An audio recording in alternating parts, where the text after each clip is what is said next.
बातें अच्छी ना लगें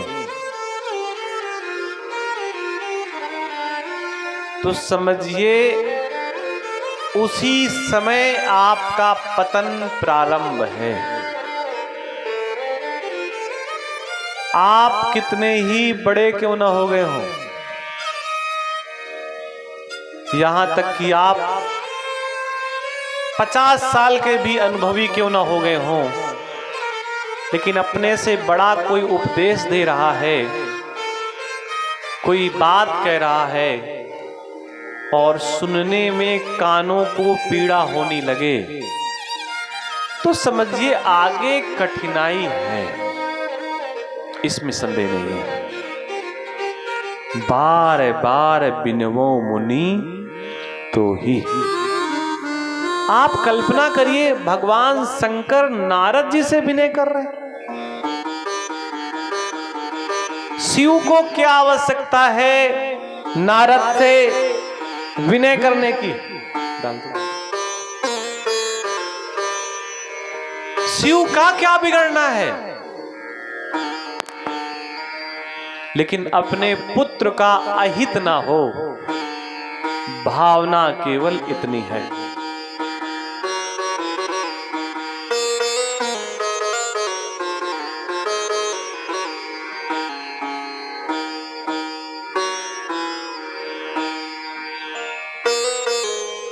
हमारे पुत्र का अकल्याण ना हो, सिर्फ भावना ये है। और अपने से बड़े व्यक्ति की यही भावना रहती है। हर एक व्यक्ति की भावना यही होती है कि उससे आने वाली पीढ़ी के जीवन में संकट ना आए। अन्यथा लोग इतनी व्यवस्थाएं क्यों करते हैं? बार बार नारद से शिव कह रहे हैं, विनय कर रहे हैं, बार बार विनवो मुनि तो ही। और जिम यह कथा सुनायो मोही, तिम जन हरि ही सुनावहु कबहु, कभी नहीं। और चले हो प्रसंग दुरायहु तबहु। अगर ये चर्चा भी चले कि नारद जी बड़े महान हैं तो किनारे हो जाना।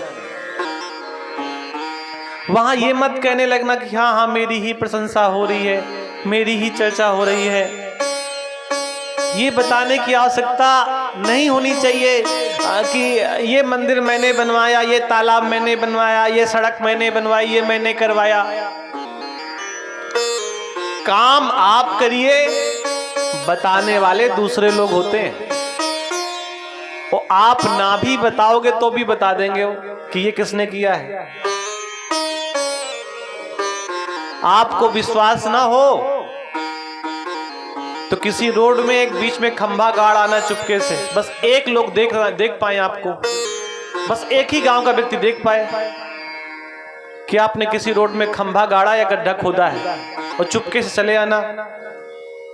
भले ही रात में गांव में बत्ती ना हो, वो व्यक्ति किसी न किसी बहाने से बता ही देगा कि वो जो उस गली में गड्ढा खुदा है फलाने ने खोदा है। बताने वाले दूसरे होते हैं, आप केवल चर्चा करिए, बस कार्य करिए। राम कीन चाहै सोई होई, करे अन्यथा अस नहीं कोई। क्षीर सिंधु गवने मुनिनाथा, जहां बस श्रीनिवास श्रुति माथा। एक बार करतल कर वीणा, एक बार नारद जी वीणा लेकर के चल पड़े और चलते चलते कहां पहुंच गए? क्षीर सागर पहुंच गए, जहां पर श्री हरि विष्णु निवास करते हैं। एक चित्र आपने देखा होगा भगवान हरि का, क्षीर सागर वाला, और उस चित्र से संबंधित कई सारे मंदिर हैं। और मंदिर का नाम होता है बृहस्पति मंदिर ज्यादातर स्थितियों में, हम लोगों के यहाँ जहां से हम बिलोंग करते हैं वहां पर कई बृहस्पति मंदिर हैं। वैसे तो हम लोग वृंदावन से सारे कार्य करते हैं, लेकिन किसी न किसी व्यक्ति का जन्म स्थान होता है। तो उस क्षीर सागर में शेषनाग जी के ऊपर श्री हरि विष्णु लेटे रहते हैं। आपने ऐसा देखा होगा ना। और भगवान विष्णु की तरीके हम भी दिन भर घर में लेटे ही रहते हैं जहां हमको निवास मिल जाता है। और वो जो लेटे हैं भगवान विष्णु, उनके सर में छाया कौन दे रहा है? शेष। आधा बिस्तरा और जो मुकुट है, शेष का मुंह है, वो भगवान श्री हरि के ऊपर है। उस आसन में केवल 2 लोग बैठते हैं। एक तो श्री हरि लेटते हैं और पैरों के पास लक्ष्मी जी बैठी होती हैं और एक पैर अपनी गोदी में लेकर के लक्ष्मी जी श्री हरि का पैर दबा रही होती है। ये चित्र आपने देखा है? बोलो भाई। देखा तो है। माताओं को ये चित्र बिल्कुल अच्छा नहीं लगता है और पुरुषों को बड़ा अच्छा लगता है। कई सारे पुरुष शादी के बाद यही वाला चित्र घर में टांगते हैं कि नारायण का पैर लक्ष्मी की गोद में और पैर दबाएं। वो इसलिए लाते हैं चित्र जानबूझ करके कि शायद हमारी श्रीमती जी समझ जाएं और हम जब सो रहे हों तो भले ही पर अपने पैर हमारा अपने सर में ना रखें, लेकिन कम से कम पैर दबा ही दें। लेकिन बेचारों का सपना अधूरा ही रहता है कई बार जीवन में। सच मानिए, जिसके घर में ये क्रियाएं होती हैं, थोड़ी देर, बहुत देर नहीं, वो घर क्षीर सागर बन जाता है। बिल्कुल चित्र साफ साफ है। अगर घर को वैकुंठ बनाना है तो चित्र आपका वैसा हो, और घर को हस्तिनापुर बनाना है तो जुए को घर में ले आओ, स्थान दे दो। तो आपका घर हस्तिनापुर बनाना है, अयोध्या बनाना है, वैकुंठ बनाना है, लंका बनाना है, सब बना करके चले गए। हमें तो केवल अनुसरण करना है बस। किष्किंधा कांड, रामचरितमानस का पाठ रोज होता है गांव में, 24-24 घंटे का। किष्किंधा कांड और अयोध्या कांड में 2 चीजें हैं। किष्किंधा कांड का राजा सुग्रीव और अयोध्या के राजा प्रभु राम। किष्किंधा कांड की संपत्ति दोनों भाइयों में झगड़े हो रहे हैं। वो कह रहा है मुझे चाहिए, वो कह रहा है मैं बड़ा हूं, तूने मेरे साथ धोखा किया। और संपत्ति का बंटवारा कैसा है? जैसे फुटबॉल, एक खींच रहा है, दूसरा खींच रहा है, मुझे चाहिए, मुझे चाहिए। और अंत में एक के प्राण निकल जाते हैं। और अयोध्या की संपत्ति का मामला क्या है? एक कह रहा है भैया तेरी है, तू बड़ा है, और बड़ा वाला कह रहा है पिता तुझे दे गए हैं, तेरी है। वहां झगड़ा इस बात का नहीं कि मुझे चाहिए, झगड़ा तो है लेकिन उसको झगड़ा नहीं कहेंगे। वहां पर प्रेम का झगड़ा है कि भैया आप बड़े हैं, धर्म के अनुसार गद्दी में बैठने का अधिकार आपका है। और बड़ा भैया बड़े प्रेम से छोटे से कहता है कि पिता तुझे दे करके गए हैं, भले ही धर्म से मेरी हो, लेकिन पिता के आदेशानुसार तेरी है। संपत्ति का विवाद है दोनों जगह, लेकिन दोनों के भाव अलग अलग हैं। एक जगह एक दूसरे को देना चाहते हैं, और एक जगह एक एक इंच में झगड़ा करना चाहते हैं। अब ये कथाएं इसीलिए हैं भैया कि उस कथा में हम क्या हैं? हम युधिष्ठिर हैं, दुर्योधन हैं, विभीषण हैं, रावण है या राम है? हम हैं क्या?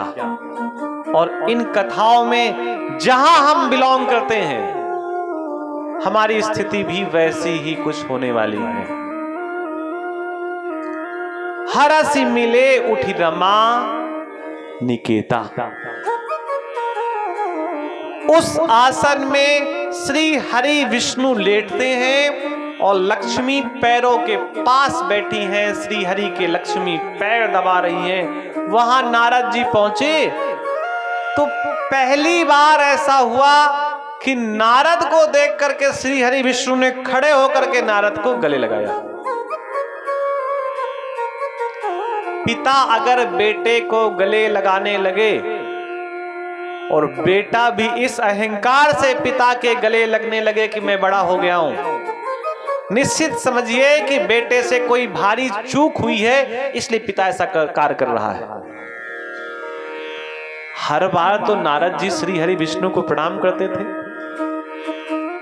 लेकिन आज क्या हो गया कि गले मिल रहे नारद जी। अरे सामने वाला तो कुछ भी कहेगा, सामने वाला तो बार बार कहेगा आओ चारपाई में बैठ जाओ बैठ जाओ बैठ जाओ। सोचना हमें है कि हम चारपाई में बैठना हमारे लिए उचित है सामाजिक दृष्टि से या अनुचित। स्थान हमेशा वो चयन करना चाहिए जहां से कभी कोई हटाए नहीं।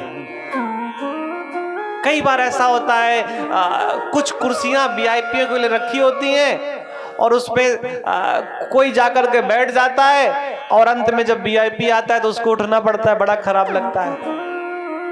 तो पहले से ही ना ऐसी जगह बैठे आप कि उठना ना पड़े, पहले से ऐसे स्थान पर बैठे, पहले से ही ऐसा कार्य करें कि गिरे तो चोट न लगे। चिड़िया कितना भी उड़े आकाश, दाना है चारा है धरती के पास। कितना भी ऊंचाई हम प्राप्त क्यों ना कर ले, लेकिन भैया पैर जमीन में ही रहने चाहिए। कितनी भी संपत्ति क्यों ना आ जाए, हमारे गुरुदेव कह रहे थे कभी कभी शाम को चटाई में भी लेटना चाहिए। जरूरी नहीं कि रोज बेड में ही, रोज गद्दे में, रोज पंखा, रोज कूलर। कभी कभी चटाई में भी लेटना चाहिए और कभी कभी सप्ताह में एक बार घर में पकवान ना बने, चटनी में ही रोटी खाई जाए। पता नहीं भैया कब कैसी स्थितियां आ जाएं, किसी ने देख थोड़ी रखा है। तो कितना ही ऊंचाई क्यों ना प्राप्त हो जाए, लेकिन भैया जमीन को छोड़ना नहीं चाहिए, क्योंकि जो व्यक्ति जमीन से जुड़ा रहता है जब वो गिरता है तो चोट कम लगती है, और जो व्यक्ति ऊंचाइयों पे होता है फिर गिरता है तो चोट लगने के चांस ज्यादा बढ़ जाते हैं और चोट ज्यादा लगती है। हरसि उठे मिल रमा निकेता, बड़ी प्रसन्नता के साथ मिले और नारद जी मिल भी गए। और इतना ही नहीं, बैठे आसन ऋषि ही समेता। गले मिलना तो फिर भी उचित था, कौन दिल से दिल नहीं मिलाता, कौन हृदय से हृदय नहीं मिलाता। लेकिन स्थान तो पता है, बैठना है, खड़े रहना है, बराबर बैठना है, सामने बैठना है, नीचे बैठना है। बैठने की भी जगह होती है, चलने के भी तरीके होते हैं। पुरुष के बाएं कौन बैठेगा और पुरुष के दाएं कौन बैठेगा, इसका भी नियम है। पूजा का समय हो तो उसको छोड़ दीजिए, अन्यथा पुरुष के बाएं स्थान में 2 लोग बैठते हैं। एक तो पत्नी बैठती है और दूसरा शत्रु बैठाला जाता है बाएं में। वैसे पत्नी शत्रु नहीं होती है,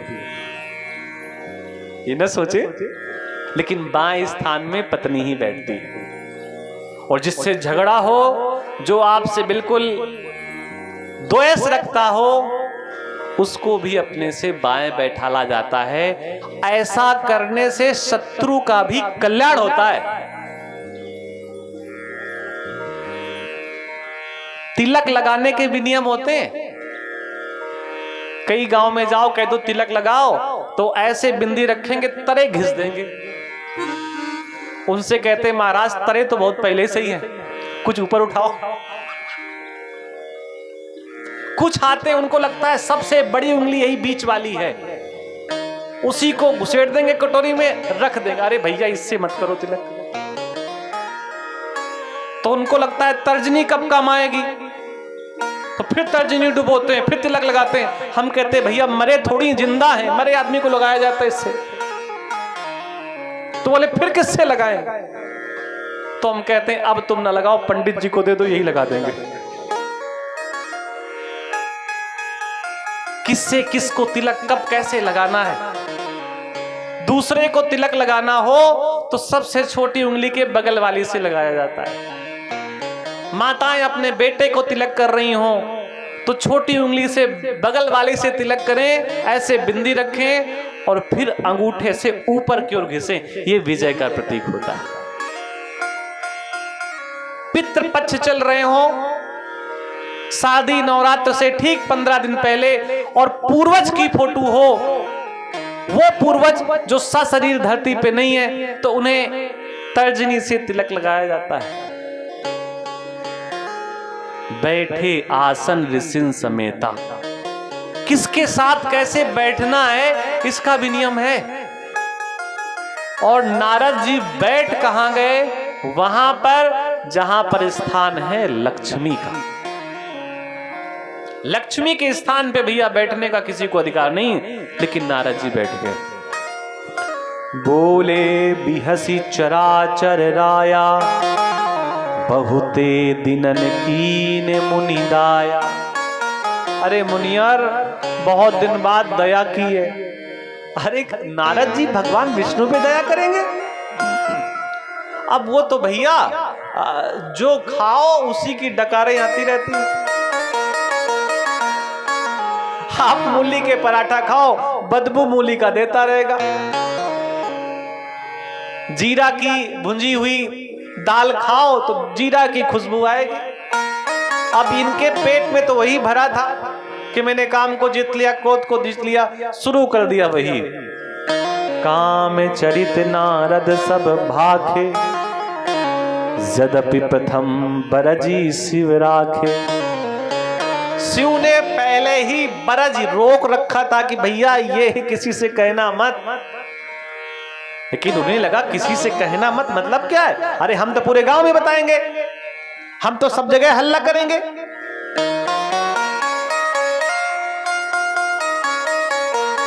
अति प्रचंड रघुपति के माया,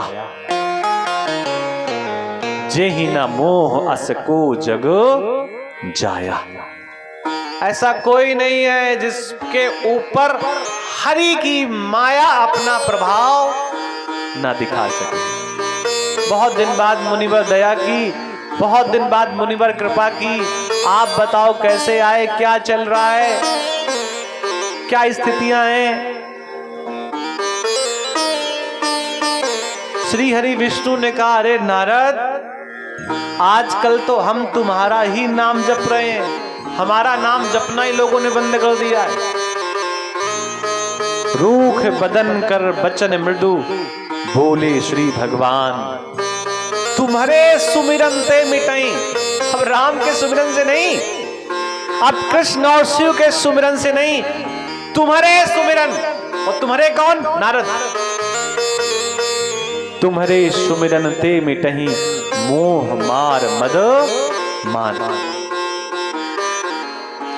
अब जाकर के नारद जी को थोड़ा सा संतोष हुआ कि भाई ब्रह्मा को पता चल गया, विष्णु को पता चल गया, शिव को पहले ही बताए थे और इंद्र को कामदेव ने बता दिया। अब पूरे संसार में चर्चा हो गई कि नारद ने कामदेव को जीत लिया। क्रोध को नारद ने जीत लिया। वापस जा रहे थे और वहीं पर उन्हें एक सुंदर सा नगर दिखाई दिया। किसे? नारद को। बसहि नगर सुंदर नर नारी, जनु बहु मन सिज रति तनुधारी। जिस रास्ते से नारद श्री हरि विष्णु के द्वार में आए थे, उसी रास्ते से नारद वापस जा रहे हैं। जब आए थे तब तो उन्हें कोई नगर नहीं दिखाई दिया, लेकिन जब वापस गए तो उन्हें एक दिव्य नगर दिखाई दिया, सुंदर सा नगर। उस नगर को देख करके नारद जी बड़े प्रसन्न हुए और उस नगर में नारद जी प्रवेश कर गए। बोलिए वृंदावन बिहारी लाल की।